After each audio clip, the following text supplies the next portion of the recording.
7 FM. We'll soon be speaking with Echo Mensah, my good friend. In fact, of course, already here.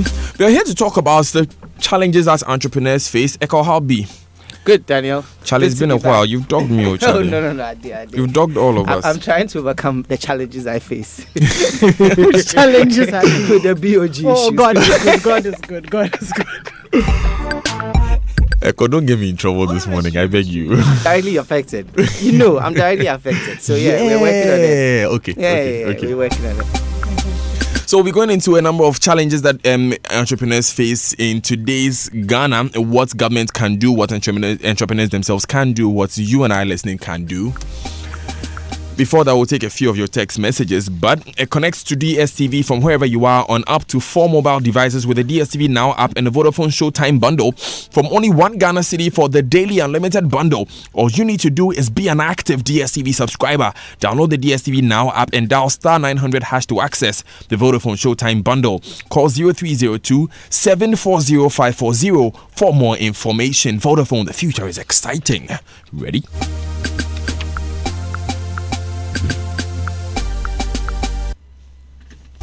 Entrance University College of Health Sciences is the first private university to offer the Doctor of Pharmacy degree in the West African sub-region. Admission SSCE or WASSCE with passes at least grade C6 in 3 core subjects: English, Mathematics and Integrated Science, and 3 electives: Biology, Chemistry and either Physics or elective Math, and a pass in Social Studies. They take a number of other qualifications. If you want to find them, go to number 16 Okwegono off the Spintex Road. Telephone 050-908-6631 or 050-908-6651 or 026-870-2763. www.euchs.edu.gh is the website.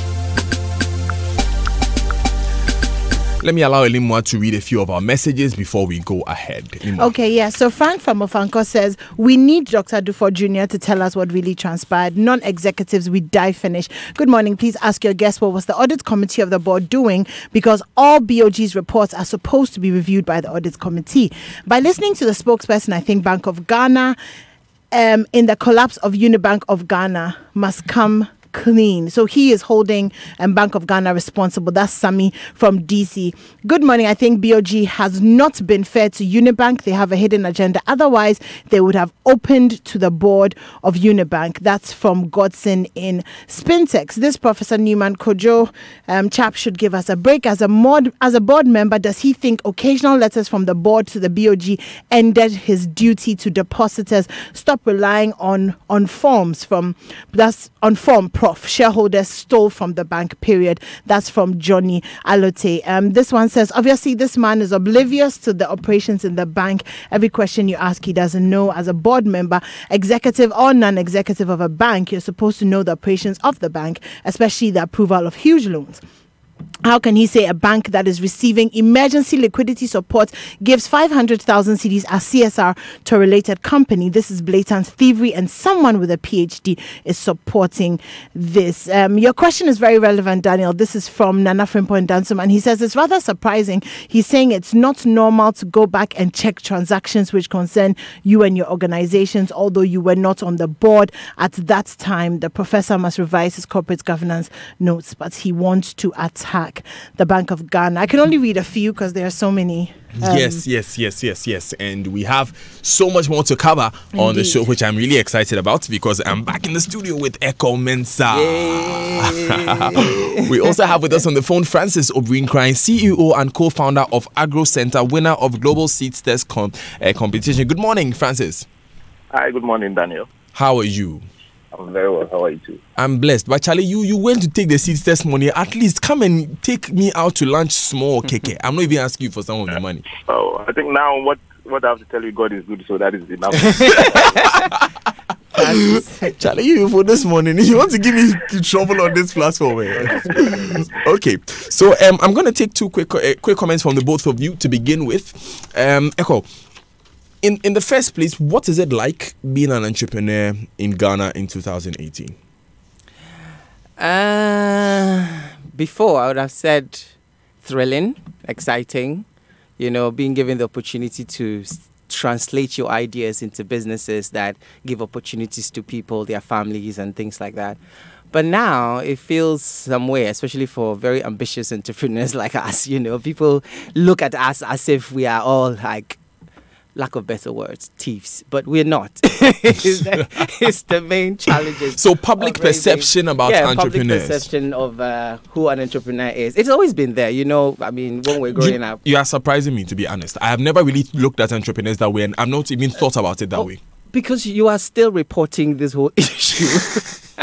We are talking about, when we get into the challenges, I'll tell you one of my major challenges and the reason why people are now perceiving entrepreneurs as criminals and whatever. But at the end of it all, entrepreneurship is exciting. And anybody that wants to get into it because it's all about risk and rewards. For Francis, you'll be talking a lot about the rewards because you just want to know. Hi, Francis. But, Hi, Eko. How are you? I'm okay. So, beyond all the pomp and pageantry of the past few months, Francis, really, the day-to-day running of Agro Center, how is that like? I would say very tough. I think I start with a call on what he said about public perception. And the entrepreneurs are seen in a different light. They see us on social media, they see you in the news, they assume, okay, everything is going well with you. So even concerning the Seed Stars winning, people think, okay, as soon as you leave Switzerland, you are putting, you are putting the money in your bag, and then you are bringing it to Ghana. Forgetting that even getting equity investment takes a very long process. There's a process of due diligence, there's a process of financial reporting, there's a process of legal, and that can span between a minimum of 6 months to even about 18 months. And that requires your time, your energy, your effort, whilst alongside you are running a business. So you have to juggle between fulfilling investors' requirements, also fulfilling what the business wants. So it is very, very, very tough because you have to wear multiple hats. You have to be at several places. Yes, even sometimes your relationship, family issues can suffer because you have to pay attention to what you are trying to start. So I would say it's very tough. Right, and Francis Obirinkwan is the one you just heard. He's the CEO and co-founder of Agro Center. Eko Mensah is also with me in the studio. He's a serial entrepreneur. I don't know which one of his companies I should introduce him with. But you see, I want us to drill straight down to the heart of the issue. My question that I started out this morning with was, how is it and what's the difference? Realistically, we all know America is different from Ghana. We all know that. But when it comes to entrepreneurship, what is it really that differs you from Steve Jobs? What did Steve Jobs have in his environment growing up as a young man wanting to start a business as a school dropout that made it easier for him to grow a company like Apple that you would need today, Eko, in what you do? That's a question I want you to answer for me. But before you come in, Kingdom Books Stationery has discounted all school materials by 10% this academic year, 2018. Parents, guardians, and students, look no further. Visit any of the Kingdom Books and Stationery outlets around Ghana and enjoy the amazing discounts available from the 1st of August to 29th of September 2018. Visit Kingdom Books and Stationery headquarters in Accra at Osu Akwaje University of Ghana campus, Accra Sports Stadium in Kumasi. Kingdom Books is located on KNUST campus and Santasi in Cape Coast on the UCC campus, and in Takrady at Fijai Junction, near where I live, I should say.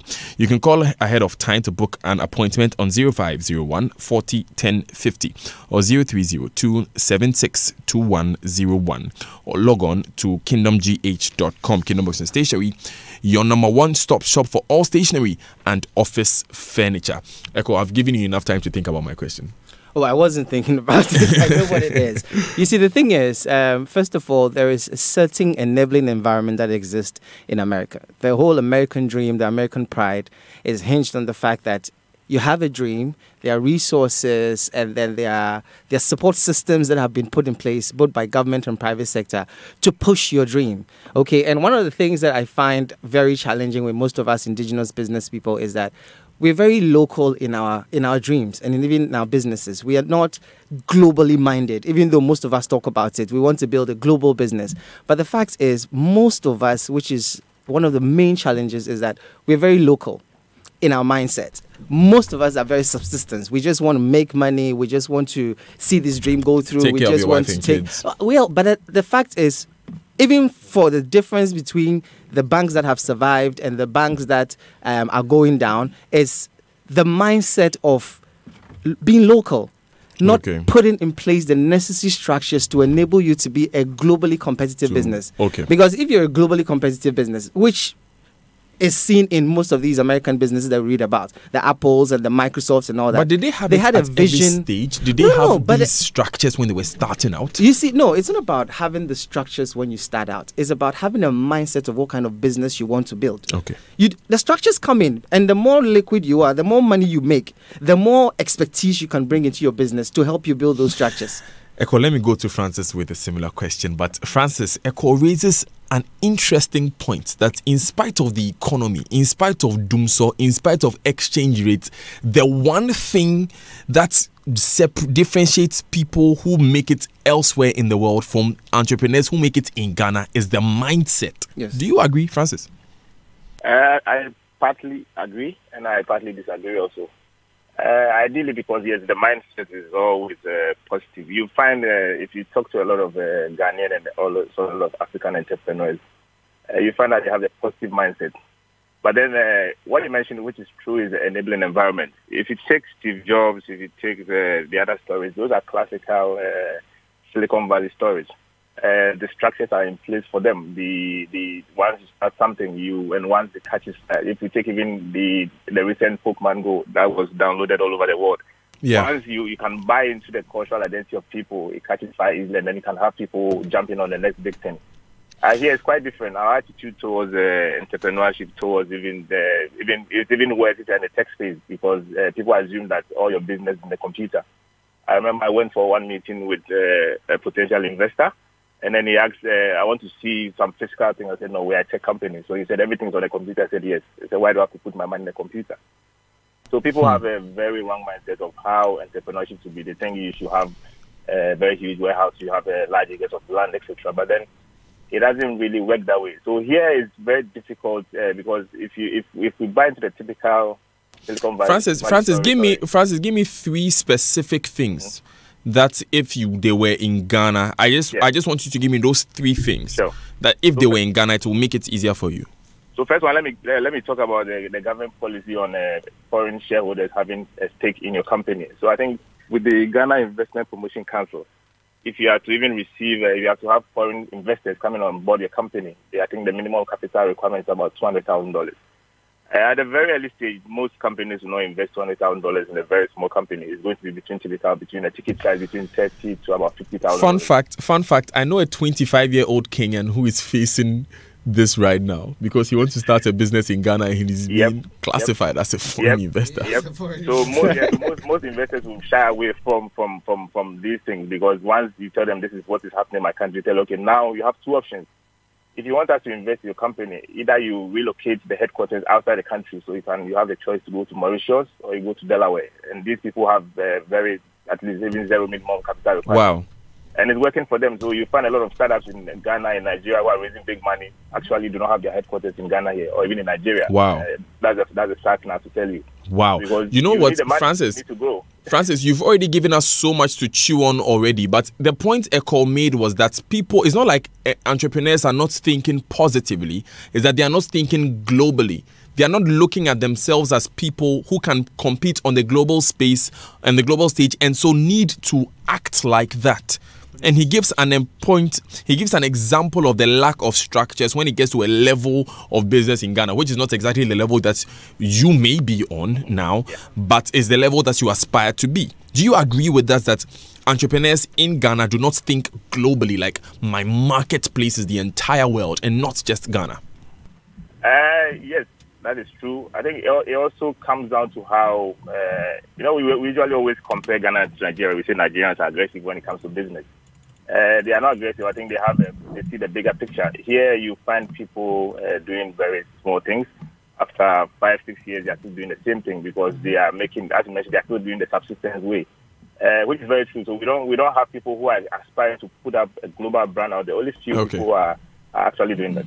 Okay, great. Thanks for that thought. Let me announce to listeners that happily we will be extending the show by 10 minutes. This is my first extension as Super Morning Show host. I'm so excited.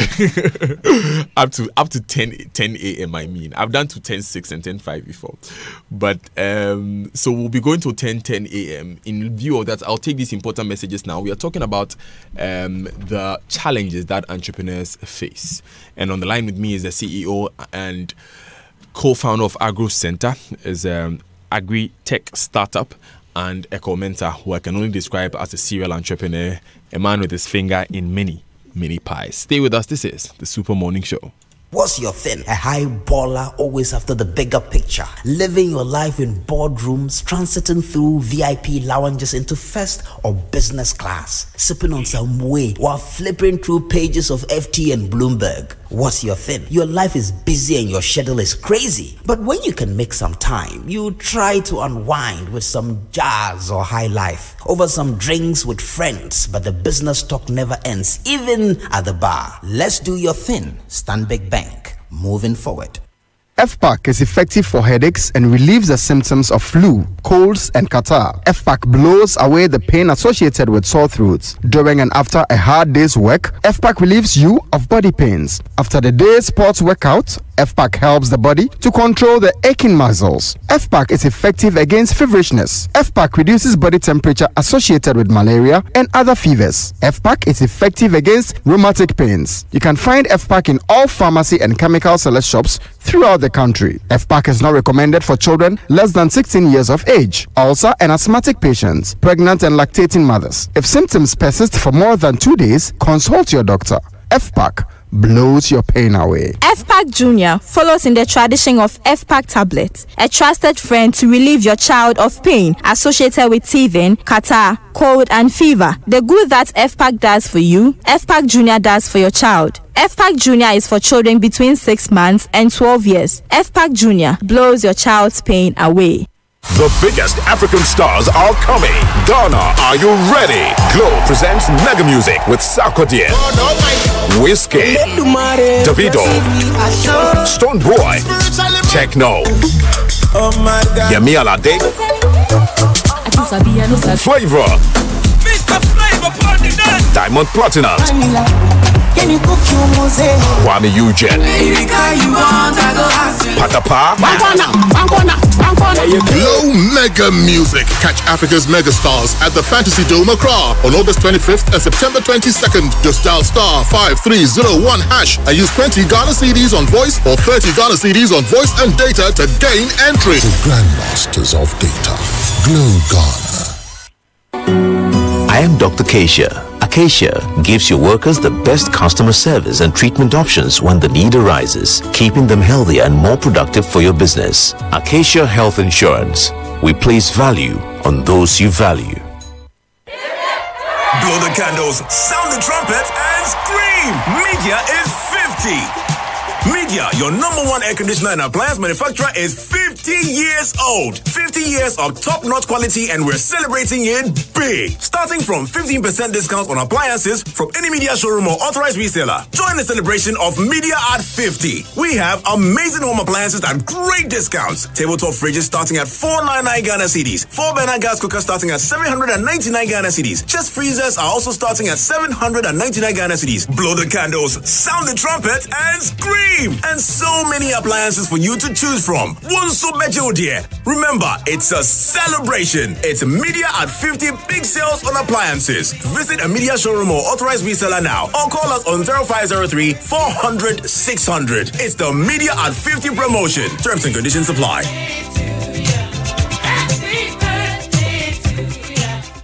My dear, getting a new asset will make me feel on top of the world.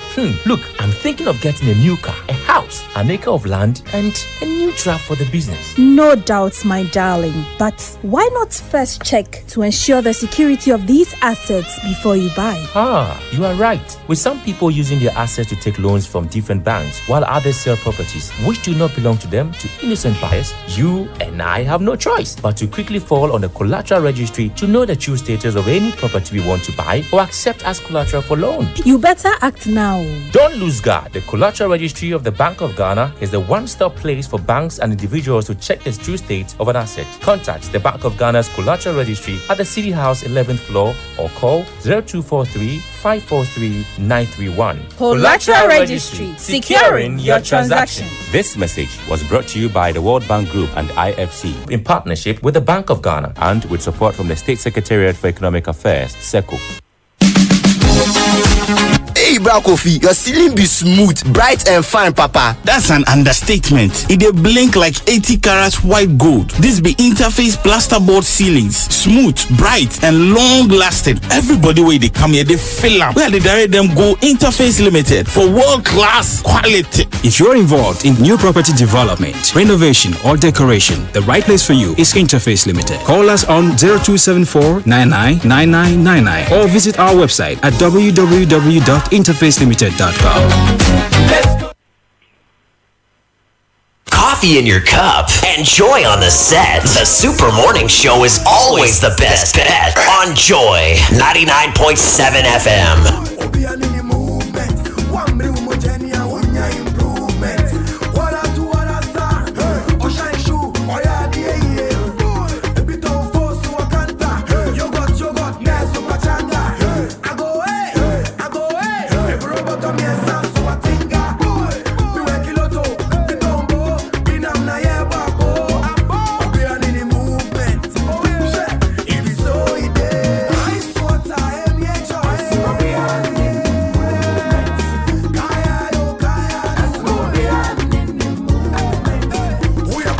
Two minutes past 10 on the Super Morning Show on Joy 99.7 FM.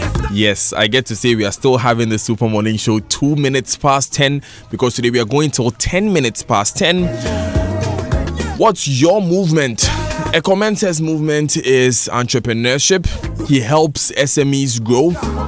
He runs the network of entrepreneurs, TANO. The African network of entrepreneurs, TANO. On the line with us is Francis Obrinkwine, who is an agri-techpreneur. So we have entrepreneurs, we have techpreneurs, and he's an agri-techpreneur, CEO and co-founder of Agro Center. They run a model which is like planting for food and jobs, but in the private sector. Yeah, actually they do. But before we go ahead, how well can you sing Eben and Elder Meku's songs? Join the Adum Praise Sing to Win promo and stand a chance to win tickets to Adum Praise 2018. All you need to do is tune into Joy FM from Monday 20th August to Friday 27th August 2018. Call in on 030-221-6541 and sing along to any of Elder Mreku or Eben songs. So send a video of yourself singing any of Elder Mreku or Eben songs to Joy FM's Facebook page using hashtag AdumPraise18. Hashtag AdumPraise18. The praise is with a Z, it's not an SE. So it's AdumPraise18. And you could be the lucky winner. Terms and conditions apply. It's 3 minutes past 10. Let me come back to my friends in studio. Echo, I'm going to come back to you. So we have this understanding that it's not just about mindset, it's also about environment. So the environment that we're in, let's look at governance for obvious reasons. Let's look at the governance part. What are the things that you feel that if they were there, like Francis gives an example of this 200,000 capital requirement, if they were there, what are the things that would make it easier for you to operate? I mean, if I have to be fair to this government, I think that it is trying its best to create that enabling environment for entrepreneurs, with even the creation of the Ministry of Business Development and then the setting up of the National Entrepreneurship Innovation Program and all those, the Women Entrepreneurship Program, the Greenhouse Initiative, and all those initiatives that the government has implemented. My only challenge is why the government is not working with already existing indigenous businesses that have already been in this before they even came into governance. As you're saying, Agro Center is doing something like planting for food and jobs already, but in the private sector. So why is the government not partnering these people to expand their operation and to put them out there and to create opportunities for other people to join? Okay. One of my major problems has always been with Kantanka. I mean, really, why is he not being supported? Yeah, you want to promote an indigenous entrepreneurial environment, and he has been there for years trying to build an automobile company that is indigenous. And I don't know why the government is not intentionally, and that's one of the things which differentiates us from the other governments outside, the US, the UK. They pride themselves in indigenous business, even in India, in China. You know, when you look at the story of Tata, for instance, it's a family business, but then it's a global brand, you know, and they've expanded it so much that it has markets everywhere. Why is that not being done to an entrepreneur like Kantanka? You know, or Francis on the phone. Or Francis, because at the end of the day, what you seem to see is the government is dissipating all its resources in all these small programs, and then encouraging subsistence entrepreneurship, which is actually what we don't need. I'm going to Francis with your concern because, and of course, it's our World Entrepreneurship Day discussion.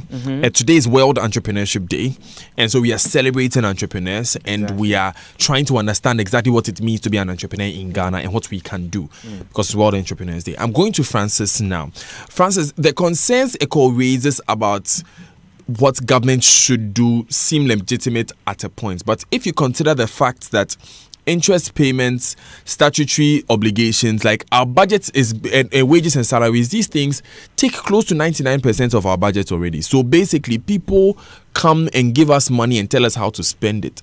And really, we don't have that much freedom to invest in our local businesses. So can governments really be blamed for this state we are in? I would say yes and no. Yes, because when you take the startup ecosystem, ideally startups less than 5 years, if you look at their capital requirements, they don't need much. If you take an early stage startup, if I say early stage, less than 2 years, what they mostly need, even at the seed round, will be about $100,000. I don't think the government will not be in a position to even give about 1,000 startups $100,000 to actually implement something, because it's already happening in the private sector. If you take the Cosmos Innovation Center and also Meltwater, the year in year out they pass out entrepreneurs who they actually fund to actually create some meaningful solutions for the ecosystem. So the government, yes, aside giving all those, running all those programs, should go into a position where they have situations where they invest also directly into startups. Also, they should work with the existing infrastructure. Yes, as you mentioned, we have a lot of in the private sector. We have the co-working spaces, we have the accelerators. These accelerators don't only give money; they give also a lot of the mentoring, etc. So we should look at a holistic approach. If you take Tunisia and Rwanda, for example, they just passed what we call the Startup Act, and it's just like the act that we have in the country. Right. That actually defines the role of how startups are going to change the next, going to the next big thing, because that is where the frontier, where every country is going to. That sounds exciting. Yes, and we cannot afford to lose on that side. Yes. Right. Francis, I'm going to give you an extra 10 seconds to give your final thoughts on this before I come back to a call to wrap up as well. So I think my final thought one is to the entrepreneurs, dream big, look beyond the borders of Ghana. Definitely, once you start something, you find people who come and support you. They make use of the internet. Don't just work within your own domain. And also to the government, also extend a helping hand in other forms to the private sector. Wow, thank you so much, Francis Obrinkwan, for joining us. He's the CEO of Agro Center. He's also co-founder of SAME. Echo Mensah is with the African Network of Entrepreneurs, among others. Echo, your final thoughts? To entrepreneurs. In 30 seconds, please. Well, focus on your business, focus on selling, making money, than going around making people feel like, telling people that you're an entrepreneur. Just sell. Because when you have customers, you can attract investors and attention of governments and anybody else. And then to the governments, be intentional about building global businesses that look beyond Ghana, but then are Ghana-made. Because then that's the only way we can actually open the private sector up for opportunities in entrepreneurship and then building indigenous African brands. So yes, be intentional about it. Don't only focus on startups, but look at businesses that are already doing well that you can expand globally. Great. Thank you so much, Echo Mensah, for joining us this morning. He's the head of the African Network of Entrepreneurs. He also has his finger in so many other pies. Francis Obrinkwan joined us on phone. He's the CEO of Agro Center, also the co-founder of SAME. They recently won a Seedsters Global Award. This is the Super Morning Show. Today is World Entrepreneurship Day, and that is how come we're talking to Francis and Echo. Very, very profound thoughts have been put out. In the first place, legislating the startup space like Rwanda is doing with the Startup Act, in order that we have policy that is driving what we want in the future. That is mind-blowing. Paul Kagame, 2 shots for you. I mean, we need to be intentional about it, about what we want out of our entrepreneurship space. Also, Echo made a good point about entrepreneurs themselves thinking globally and applying principles that are global, even today, when you are just sitting down, and focus on selling. Don't focus on calling yourself an entrepreneur. Sell, work, do the work. Don't just talk about being an entrepreneur. Those are some of the key points that were made by my guests, both in studio and on phone. Now, this is a special message for you. If you are an entrepreneur, you want to learn more about it. On World Entrepreneurs Day, which is today, we are celebrating entrepreneurs and aspiring entrepreneurs with a discount on Kwenye Here on Entrepreneurship. Kwenye Here on Entrepreneurship. This is a book by lawyer Elikem Nuti Fafa Kwenye Here, and it has a foreword from Sam Jonah, from Sir Sam Jonah KBE. It was 50 Ghana cedis. It's now 42 Ghana cedis. You can get a copy from the front desk of Joy FM, or you can contact Emmanuel on 026-222-6886. 026-222-6886. And this is just a way of helping you out if you want to learn more about entrepreneurship. Trust me, Elikem Kwenye here is a brain. He's a gem. He's a resource when it comes to the subject of entrepreneurship, with years of experience himself from working as one and also helping out entrepreneurs legally. This is the Super Morning Show. Thank you so much for joining us via text, via listening on social media, listening in and call it. Well, we couldn't pick your calls. We'll do that on a later date. Apologies for that. Thanks also to my guests for joining us, Professor Newman Kojo Kusi, Echo Mensa, Francis O'Brien Crying.